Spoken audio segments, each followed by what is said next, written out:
Kasih Yesus indah dalam hidupku,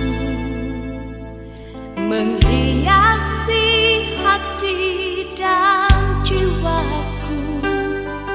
Ku tak dapat hidup tanpa kasih-Mu Tuhan. Pegang tanganku sepanjang jalanku.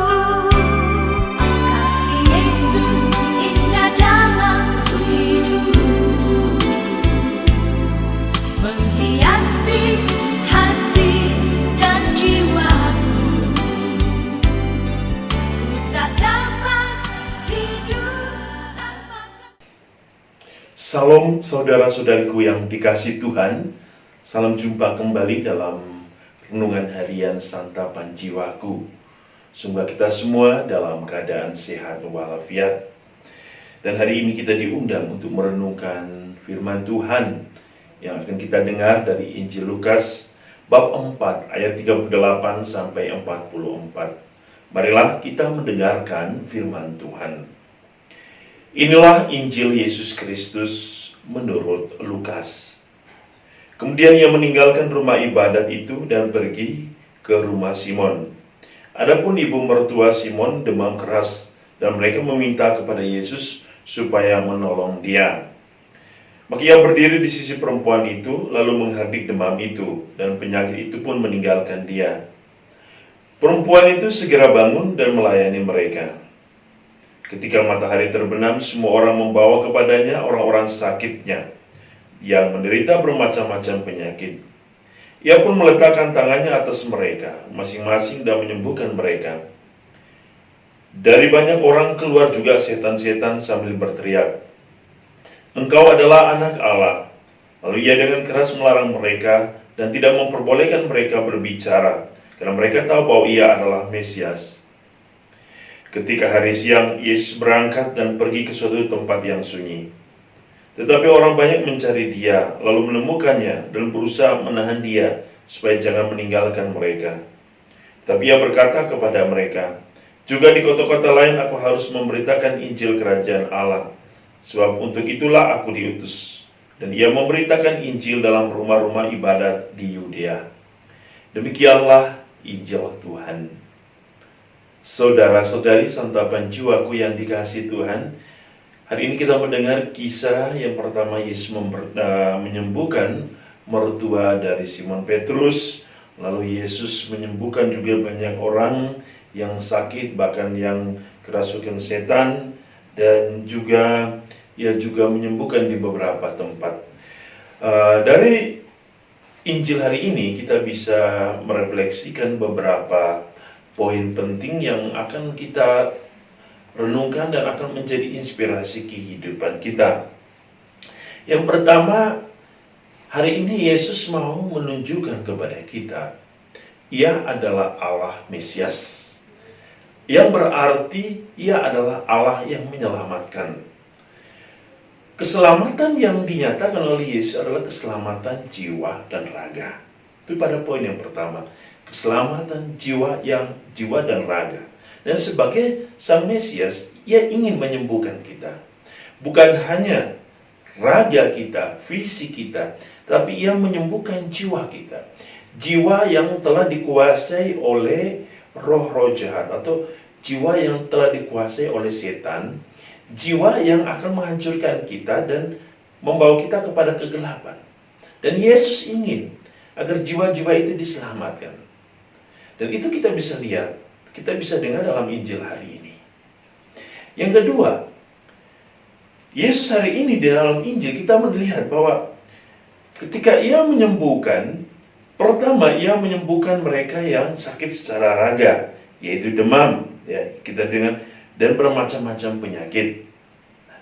Yang kedua, Ia menyembuhkan orang-orang yang kerasukan setan. Ingat, setan merupakan sesuatu yang akan menghancurkan.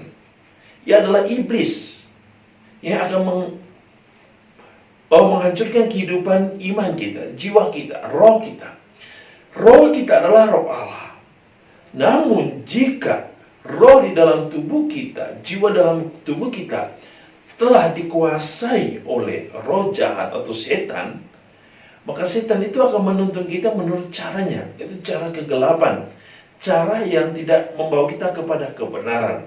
Maka Yesus hari ini dalam poin yang kedua, ia ingin membinasakan setan itu. Ia ingin membersihkan jiwa kita dari luka-luka batin, luka-luka raga, dan juga dari setan yang akan menggelapkan mata hati kita, yang menggelapkan pikiran kita, yang menggelapkan jiwa kita, dan bahkan yang menggelapkan iman kita. Poin yang ketiga, kita mendengar hari ini bagaimana kisah seorang wanita yang disembuhkan dan melayani banyak orang. Bahwa inti dari kehidupan iman kita itu adalah kehidupan iman Kristus sendiri. Yesus berkata, aku datang bukan untuk dilayani, tapi untuk melayani. Dan itulah gambaran yang telah ditunjukkan oleh mertua Simon. Ketika ia mengalami kasih karunia Allah penyembuhan, ia lalu melayani. Ia mau menunjukkan kepada kita tentang kesaksian hidup. Bahwa kisah cinta dengan Allah harus dinyatakan. Dan kita harus menunjukkan, membalas, dan memberikan contoh teladan iman kita dalam kesaksian hidup kita dengan pelayanan. Yesus melayani banyak orang, bukan hanya satu tempat, tetapi dari desa ke desa, dari kota ke kota, dari gunung ke gunung, dari rumah ibadah ke rumah ibadah. Semua orang disembuhkan, semua orang dilayani. Kita dipanggil untuk berani keluar dari diri kita sendiri, keluar dari kehidupan kita sendiri, keluar dari tempat kita sendiri untuk melayani orang lain. Siapapun dia, apapun perbedaan yang terjadi dalam kehidupan dunia ini, semuanya harus disatukan di dalam cinta Allah.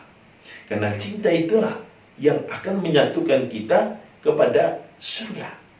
Dan melalui pelayanan, kita bisa menyentuh hati setiap orang untuk merasakan, untuk menyadari, dan untuk melihat kebaikan dan kebenaran Allah di dalam diri kita, di dalam iman kita, di dalam gereja kita, di dalam kehidupan kita. Dan yang terakhir, Yesus mengajak kita untuk memberitakan Injil. Seperti Yesus yang memberitakan Injil Kerajaan Allah, maka untuk itulah kita semua dipanggil. Seperti Yesus dipanggil dan diutus, kita semua yang telah dibaptis, yang telah menjadi murid Tuhan, kita punya tanggung jawab yang sama untuk pergi memberitakan Injil Kerajaan Allah. Sebab itulah tujuan dan misi kehidupan iman kita. Pergi dan mewartakan tentang kasih dan kebaikan Allah.